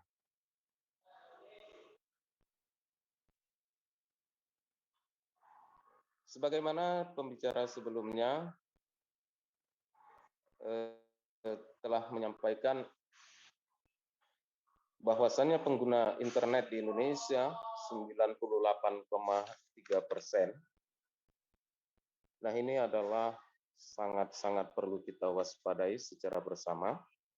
Oleh karena itu, apa yang menjadi inti multikulturalisme itu adalah suatu masyarakat yang terdiri dari beberapa macam komunitas budaya dengan segala aspek kelebihannya, keanekaragaman bentuk organisasinya, sosial, perbedaan sejarah, adat istiadat, maupun kebiasaan sosial dan politik. Nah, di dalam berkomunikasi di dalam komunitas, kita perlu mempertimbangkan budaya, adat istiadat, sejarah, sosial, dan politik. Selanjutnya, multikultural merupakan sebuah nilai penting yang harus diperjuangkan karena multikultural merupakan proses pengembangan seluruh potensi yang ada di lingkungan masyarakat seperti keberagaman, etis, budaya, bahasa, agama, status sosial, gender, suku, ras, dan lain sebagainya. Hadirin yang berbahagia, di dalam era digital ada istilah yang digunakan yang muncul dalam jaringan internet, khususnya teknologi informasi komputer. Ini sudah tidak menjadi asing. Saat ini internet sudah menjadi bagian dari kebutuhan sehari-hari kita, seakan-akan tidak bisa hidup tanpa internet. Selanjutnya, apa yang menjadi manfaat dari era digital? Yang pertama, merupakan sumber informasi yang cepat. Yang kedua, dapat membangun kreativitas. Yang ketiga, dapat berkomunikasi dengan mudah. Yang keempat, dapat melakukan pembelajaran jarak jauh. Yang kelima, jejaring media sosial. Dan yang keenam, mendorong pertumbuhan usaha ekonomi dan perbaikan layanan publik. Jadi, apa yang menjadi multikultural dalam ruang digital tersebut? Yang pertama, konsepnya. Konsep multikulturalisme menjadi hal penting untuk diterapkan dalam proses pendidikan di era digital, guna menepis ideologi yang bersifat intoleran dan radikal. Selanjutnya, yang kedua, untuk memberikan pemahaman dan edukasi kepada masyarakat tentang menghargai perbedaan, menghormati perbedaan dan nilai-nilai multikultural dengan membuat maupun membagikan konten-konten yang bersifat edukasi. Dan yang ketiga, keberagaman menjadi kekuatan untuk membangun kesadaran dan pemahaman untuk selalu menjunjung tinggi nilai-nilai keadilan, demokrasi, dan kemanusiaan. Serta yang keempat, pesatnya teknologi informasi dan komunikasi di era digital yang terjadi saat ini, pendidikan multikultural dapat menjadi benteng agar tidak menjadi benturan konflik sosial. Serta yang kelima, wujud multikultural dapat kita lihat pada dasar negara kita, yaitu Pancasila, yang merupakan filosofi groundlock bagi bangsa Indonesia yang menjadi perekat dan benteng kesatuan dan persatuan bangsa. Hadirin yang berbahagia, sampailah kita kepada kesimpulan. Yang pertama, ruang digital yang serba terbuka merupakan momentum dalam merajut harmonisasi, tapi di sisi lain juga dapat menjadi malapetaka munculnya ujaran kebencian, adu domba yang dapat mengancam persatuan dan kesatuan bangsa. Yang kedua, dengan memahami multikultural, maka kita akan berhati-hati dalam berbahasa, berstatement, dan memposting apa saja di ruang digital. Saya kira itu yang dapat kami sampaikan dalam webinar ini. Mudah-mudahan dapat bermanfaat bagi kita semua. Terima kasih, Ibu Moderator. Pandai dan bijaklah kita di dalam menggunakan ruang digital. Terima kasih. Assalamualaikum warahmatullahi wabarakatuh. Waalaikumsalam warahmatullahi wabarakatuh. Terima kasih untuk Bapak Wahidin Purba, SPD, M.Hum, yang sudah memberikan materi tentang peraturan dan etika digital. Baik, untuk para peserta webinar, jangan lupa untuk mengajukan dan juga melayangkan pertanyaan Anda, yang pasti yang terbaik ya. Jangan lupa Anda bisa ajukan pertanyaan dalam kolom chat pada webinar dengan format nama, nomor handphone, ditujukan kepada narasumber siapa dan pertanyaannya apa. Ada Imani untuk Anda yang berhasil mendapatkan hari ini ya, pokoknya Imani sebesar berapa? Pokoknya tunggu aja ya. Jangan lupa juga untuk link absensi ada di akhir. Untuk kolom chat tidak dijadikan tempat absen ya. Bagi yang sudah bertanya, dimohon untuk tetap dalam Zoom room karena bisa jadi pertanyaan Anda yang terpilih dan mendapatkan Imani. Baik, kita sudah masuki saat ini sesi tanya jawab. Sudah ada penanya pertama. Ini pertanyaannya, ini ada Mbak Dela Suci Ramadhani. Mbak Dela Suci Ramadhani, selamat sore. Pertanyaannya ditujukan kepada Bapak Sri Satata. Mbak Dela Suci Ramadhani, selamat sore. Ya, Mbak Dela. Oke, kita lanjut kembali. Kali ini ada Pradita Anggraini Putri. Selamat sore, Mbak. Mbak Pradita Anggraini Putri, selamat sore. Pertanyaannya ditujukan kepada Bapak Mansur. Selamat sore, Pak. Mbak. Ya, sepertinya terkendala koneksi. Oke, selamat sore Mbak Pradita ya. Iya. Oke. Silakan pertanyaannya kepada Bapak Mansurman. Pak Mansur. Bapak. Pak Mansurman. Silakan pertanyaannya, Mbak.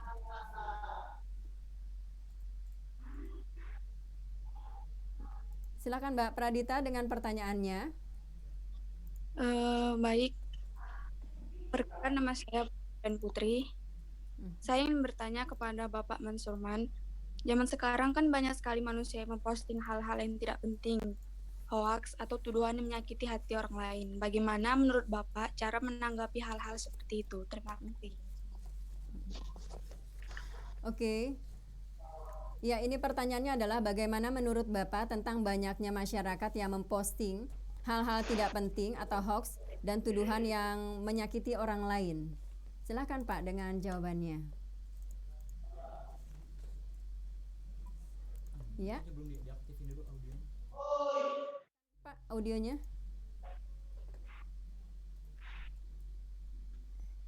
Ya, Pak. Halo. Ya, silakan. Udah, Bu? Sudah. Bisa, Bu? Baik, saya ulangi apa yang disampaikan oleh Mbak tadi, bahwa kita tahu sekarang dengan media sosial ini banyak sifatnya positif dan ada juga negatif. Yang saya katakan tadi bahwa orang sekarang sering mengekspos dan mengakses dengan apakah itu pesanjungan, bahkan ada juga kritik yang tidak membangun. Tentu kita sebagai masyarakat tidak secara responsif untuk menanggapi dengan serius kata-kata itu, tapi kita harus memberikan pandangan-pandangan, menanggapi dengan kata-kata sanjungan dan memberikan pandangan supaya hal-hal yang sifatnya untuk memberikan kata-kata yang mengurangi martabat seseorang itu kurang baik menurut agama. Sebaiknya kita menebar kebaikan di dalam media sosial yang sifatnya membangun dan berkontribusi untuk menghajuk kebaikan-kebaikan. Saya pikir seperti itu, Mbak. Ya, bagaimana Mbak Pradita? Masih ingin ada yang ditanyakan? Mbak Pradita? Cukup atau mau ada pertanyaan lagi? Sudah cukup. Sudah cukup. Oke, terima kasih Bapak Mansurman. Baik, selanjutnya saya akan bersama dengan Mbak Della Suci Ramadhani. Selamat sore. Mbak Della, selamat sore. Ya, kami terus menghubungi dan selamat sore juga untuk Bapak Robi Zulfandi. Selamat sore, Pak. Bapak Robi Zulfandi. Selamat sore, Pak. Kita ada di sesi tanya jawab ya untuk teman-teman peserta webinar. Jangan lupa ikuti webinar kali ini dari pukul 9. Oke. Baik. Selamat sore Pak Robi. Sore. Iya, silakan pertanyaannya ditujukan kepada Bapak Wahidin ya. Dengar Mbak suara saya? Dengar. Ya, pertanyaannya ditujukan kepada Bapak Wahidin.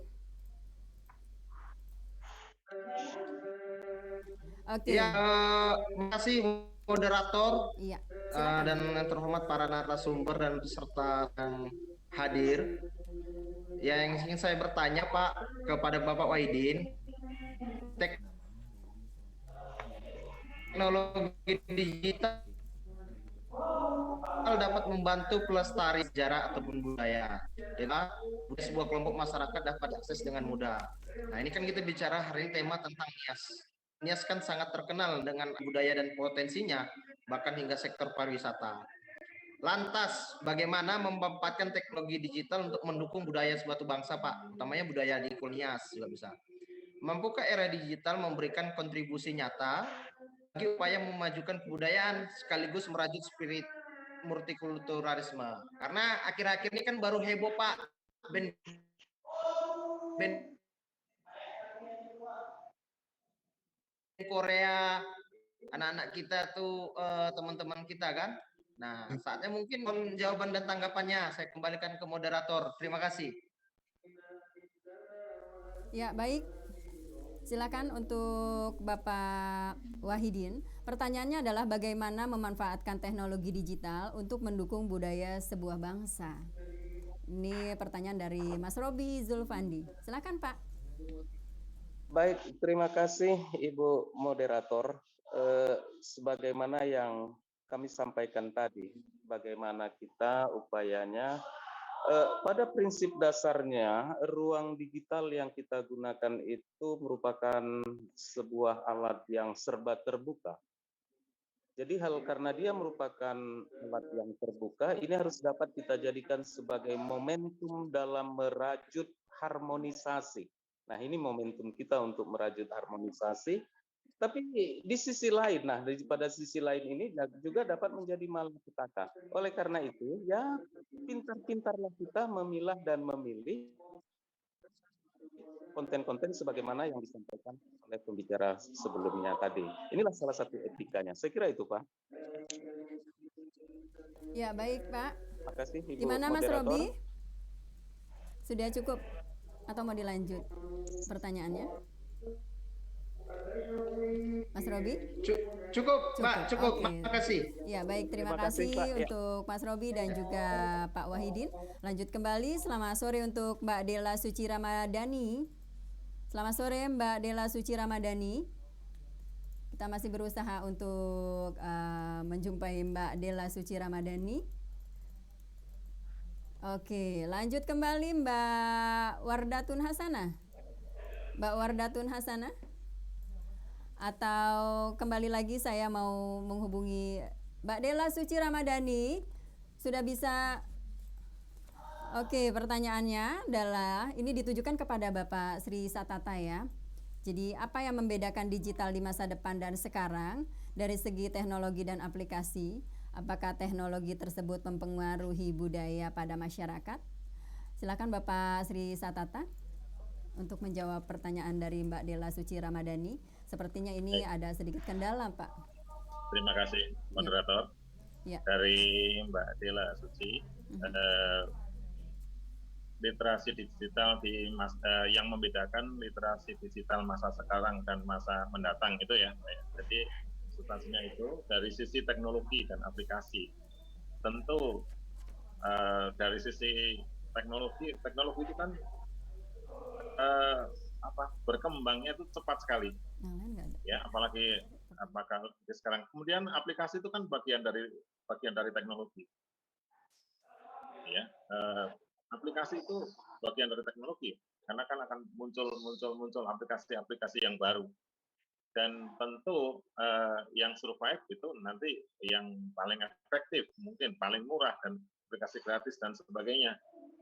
Tapi kita sebagai pengguna harus bijak, ya, bijak seperti apa? Tadi kan sudah ada kisi-kisinya tadi disampaikan bahwa mana yang bermanfaat bagi kita, mana yang mendukung. Tapi kalau dikaitkan dengan budaya, kultur, budaya kita kan harus sering mempublish budaya-budaya positif. Ya, budaya itu kan memang berkonotasinya positif ya, budaya-budaya bagus supaya survive, supaya dikenal oleh masyarakat yang multikultur, lintas budaya, akhirnya mengenal, kemudian menjadi tidak terkotak-kotak di daerah-daerah. Semua orang mengenal budaya masing-masing sehingga menjadi budaya Indonesia, menjadi merekatkan kita sebagai sebuah bangsa, merekatkan itu sisi positifnya. Kemudian negatifnya bagaimana kalau kita jadi bulan-bulanan teknologi, kan kita ini kan market yang paling empuk ya. Kalau kan pasti berbahaya kalau teknologi kan memang seperti itu. Ya tidak ada masalah, tetapi kan yang aplikasi-aplikasi Indonesia nasional kan banyak juga yang nanti akan bisa bersaing, dan saya yakin kedepannya akan tumbuh juga teknologi yang tumbuh di Indonesia ini. Tidak kita semua selamanya menggunakan yang luar, tapi akan tumbuh juga seiring dengan berjalannya waktu. Tapi kan waktu mendatang itu kan masih misteri ya, seperti apa. Tapi kita bisa prediksi. Kita bisa prediksi berdasarkan ilmu pengetahuan tentu saja. Tentu ke depan pasti akan serba lebih canggih, serba lebih luar biasa termasuk aplikasinya. Dan kita ini harus bisa memanfaatkan itu untuk keindonesiaan, untuk kalau istilah Pak Presiden, transformasi digital. Nah, transformasi digital ini untuk tumbuh dalam ruang keindonesiaan yang tidak terkotak-kotakkan. Itu saja, Mbak. Terima kasih.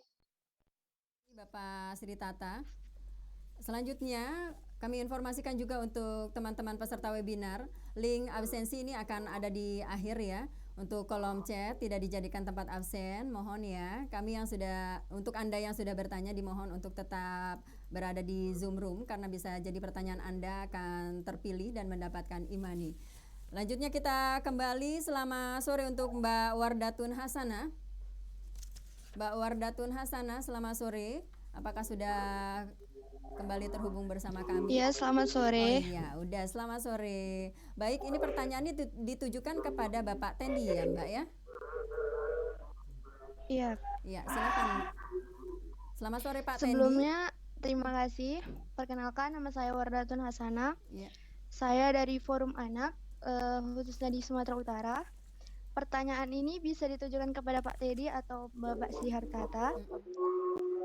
Pertanyaannya yaitu, di masa pandemi, smartphone sangat dibutuhkan untuk membantu proses pembelajaran online di masa pandemik. Bagi orang tua yang keduanya bekerja, sangat minim mengawasi anak dalam penggunaan HP ketika proses pembelajaran dan membebaskan anak dalam menggunakan HP-nya secara pribadi. Banyak anak di Indonesia di usia SD dan SMP sudah memiliki akun media sosial yang sangat rentan terkena cyberbullying. Bagaimana menghadapi kasus tersebut ketika anak luput dari pengawasan orang tua yang sangat super sibuk, apalagi kasus cyberbullying di Indonesia cukup tinggi. Mungkin sekian. Untuk Mbak Wardatun Hasanah, jadi pertanyaannya adalah penggunaan smartphone di masa pandemik ini menjadi kebutuhan dalam pembelajaran daring. Bagaimana cara menghadapi kasus cyberbullying ketika orang tua tidak dapat mengawasi 24 jam, Pak? Silakan untuk Bapak Tendi. Ya, terima kasih. Pertanyaannya lumayan berat ya, karena gini,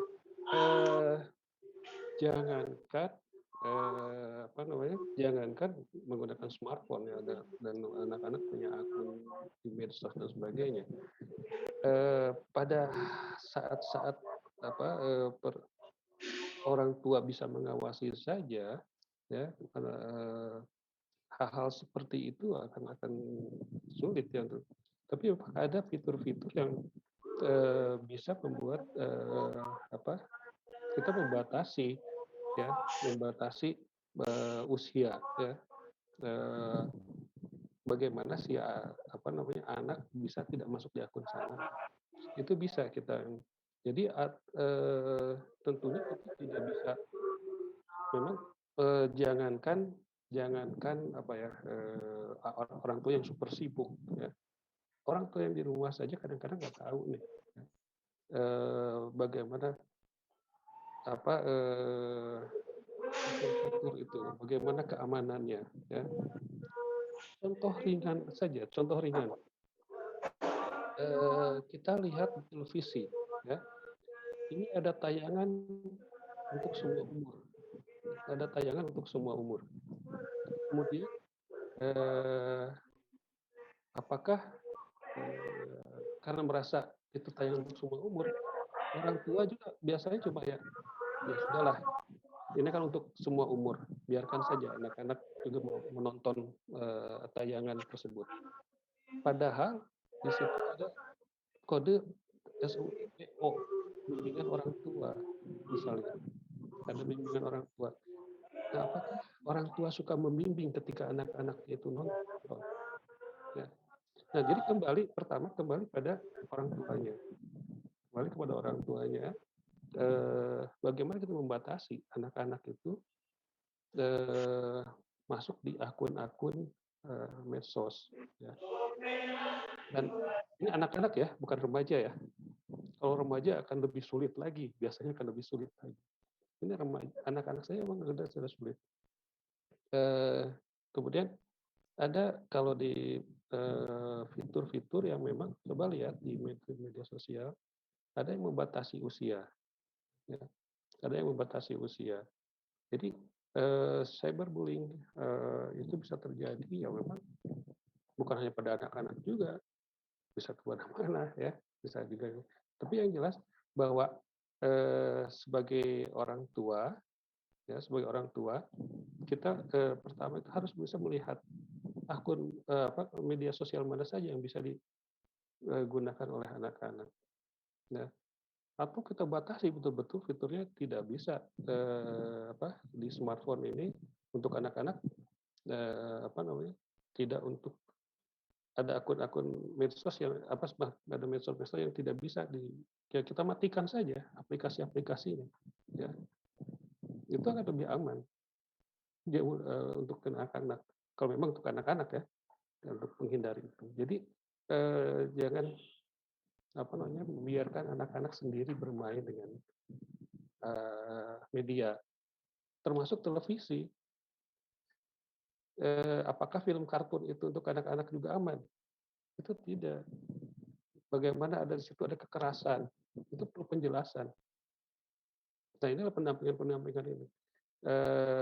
Pendampingan terhadap anak itu yang paling utama ya. Kalau yang super sibuk, ya jangankan saya bilang jangankan media punya smartphone sendiri, ya. Yang secara ini saja sudah susah ya untuk mengawasi anak. Kira-kira begitu mungkin. Terima kasih. Iya, baik terima kasih. Bagaimana dengan Mbak Wardatun? Mau ada pertanyaan lagi atau cukup? Cukup Mbak? Cukup kok. Oke. Makasih ya. Ya sama-sama. Terima kasih untuk Bapak Tendi. Baik untuk teman-teman webinar seluruh Indonesia, jangan lupa link sudah tertera di kolom chat ya. Jadi untuk Anda silahkan untuk melakukan registrasi. Dan selanjutnya saya juga ingin memberikan informasi untuk Anda. Jadi Anda akan kalau ingin penasaran, ingin tahu video-video makin cakap digital, silahkan Anda buka di YouTube Siberkreasi dan follow akun IG serta FB Siberkreasi. Install aplikasi Siberkreasi. Baik, selanjutnya saya kembali terhubung dengan Key Opinion Leader. Ada Mbak Suci Mentari, beliau adalah seorang jurnalis dan juga owner dari @cigu.id. Selamat sore Mbak, masih bersama kami? Masih bersama kami ya. Oke Mbak, setelah kita mendengarkan tadi paparan dari narasumber, bagaimana dengan pendapat Anda atas pemaparan yang sudah diberikan atau disampaikan? Ya, ilmu-ilmu yang tadi memang yang perlu diketahui sama anak-anak muda zaman sekarang, karena saya pun ngerasa gitu tantangan di era digitalisasi sekarang itu rawan terjadinya konflik karena adanya perbedaan budaya dan pemahaman bahasa di setiap orang gitu. Terlebih sekarang kan informasi udah gampang diakses dan bisa menyebar kemana saja. Kalau misalnya ada kesalahan pemahaman di sana, wah jadinya ruwet gitu ya. Karena media sosial ini nampaknya menggiring opini itu lebih gampang di media sosial gitu kalau sekarang. Jadi orang-orang itu lebih gampang terhasut gitu. Makanya suka banyak hate speech, terus suka banyak ujaran kebencian, cyberbullying itu karena kurangnya literasi digital di kalangan masyarakat Indonesia gitu, terutama di kalangan anak-anak muda. Maka dari itu sebaiknya untuk anak-anak muda yang sedang aktif-aktifnya di media sosial, lebih baik memanfaatkan media sosial itu hanya untuk sesuatu yang bermanfaat seperti aktualisasi diri gitu, entah itu bikin konten yang bisa membanggakan daerahnya gitu, misalnya bikin video tentang keunikan di daerahnya, kemudian video itu viral, kan otomatis secara nggak langsung bermanfaat gitu, orang-orang di luar daerah dia jadi tahu keunikan daerah yang dia punya itu seperti apa gitu. Lebih baik hal-hal yang seperti itu. Dan hal yang seperti itu bisa terjadi dengan adanya literasi digital secara terus-menerus terhadap anak-anak muda ini gitu. Kan sempat disampaikan Pak Mbak pembelajaran online ya. Saya juga mau tanya nih sedikit bagaimana dengan adanya pembelajaran online yang cukup lama ini bagi anak-anak Anda. Terus apakah ada pembatasan jam penggunaan media digital, Mbak? Maksudnya gimana, Mbak? Tadi kan kita sempat dengar juga paparan tentang pembelajaran online. Ini bagaimana dengan adanya pembelajaran online yang cukup lama bagi anak-anak Mbak nih? Mungkin Mbak udah punya anak? Kebetulan belum, Mbak. Oh, belum. Aduh, mohon maaf sekali. Ya udah, sekarang himbauannya aja untuk teman-teman peserta webinar agar lebih cakap dalam berdigital. Oke. Paling untuk teman-teman yang paling gampang memanfaatkan media sosial dengan baik adalah cari dulu deh kesenangannya di mana gitu. Teman-teman kira-kira seneng apa? Misalnya saya seneng masak nih. Nah, daripada scroll-scroll nggak jelas di media sosial, contohnya YouTube atau TikTok gitu, lebih baik teman-teman memamerkan bakatnya gitu. Bikin video masak karena teman-teman jago masak. Nanti video itu akan bermanfaat untuk followers teman-teman gitu. Itu adalah salah satu cara termudah menggunakan media sosial atau memanfaatkan media sosial dengan baik. Terus kemudian jangan terhasut atau jangan gampang termakan berita-berita hoax atau terhasut ujaran-ujaran kebencian. Lebih baik menjadi pengguna media sosial yang lebih smart dengan menyaring informasi yang masuk, pastikan kebenarannya gitu. Jangan sampai mudah menyebarkan informasi yang belum tahu sumbernya dari mana gitu. Mendingan dicari dulu lebih jelas baru disebarkan. Kalau misalnya fakta menyebarkan itu bermanfaat, tapi kalau misalnya ternyata bohong kan disebarkan malah jadi bahaya gitu karena malah menimbulkan masalah. Sebaiknya seperti itu sih. Terus mungkin konten-konten yang diikuti juga sebaiknya difilter lagi. Kalau misalnya sekiranya kontennya tidak bermanfaat ya sudah jangan diikuti lagi. Kalau misalnya bermanfaat untuk teman-teman baru diikutin gitu. Terima kasih Mbak Suci atas pendapatnya, dan yang pasti kita tetap harus menyebarkan kebaikan ya Mbak ya di media sosial. Oke, terima kasih untuk peserta webinar yang sudah mengikuti acara kali ini. Dan baik kesimpulan dari paparan yang sudah diberikan oleh narasumber kita, dari keempat narasumber kita, yaitu pengguna internet di Indonesia ini ternyata semakin meningkat 15,5% atau 27 juta jiwa jika dibandingkan pada Januari 2021. Dan diingatkan kembali juga untuk tips aman dan nyaman bermedia sosial. Niatnya ini harus niat baik, jadilah seperti lebah yang mengambil hal baik dari bunga dan tetap memberikan manfaat kepada bunga. Ingat juga Undang-Undang ITE, ini Anda harus tetap hati-hati dalam menggunakan media digital. Gunakan bahasa yang santun, hindari pelecehan sara, juga periksa kebenaran berita, menghargai hasil karya orang, jangan terlalu mengumbar informasi pribadi ya. Diingatkan kembali juga jangan memberikan informasi pribadi, simpan password kita, cantumkan sumber informasi juga, dan jangan lupa kita selalu memberikan dan menyebarkan kebaikan. Ini harus memperhatikan norma-norma juga. Dan yang pasti satu lagi ini memberikan pemahaman kepada masyarakat dengan memberikan konten yang bersifat edukasi. Baik, terima kasih kepada para peserta webinar kali ini dan juga terima kasih kepada para narasumber kita hari ini yang luar biasa sudah memberikan banyak insight untuk kita semua. Terima kasih untuk Bapak Tendi Kasomantri, juga Bapak Dr. Andes Haji Sri Satata, dan juga terima kasih untuk Bapak Mansur Manwaruwu MM, juga untuk Bapak Wahidin Purba SPD MHUM, terima kasih. Tidak lupa juga untuk Mbak Suci Mentari, terima kasih banyak atas pendapatnya.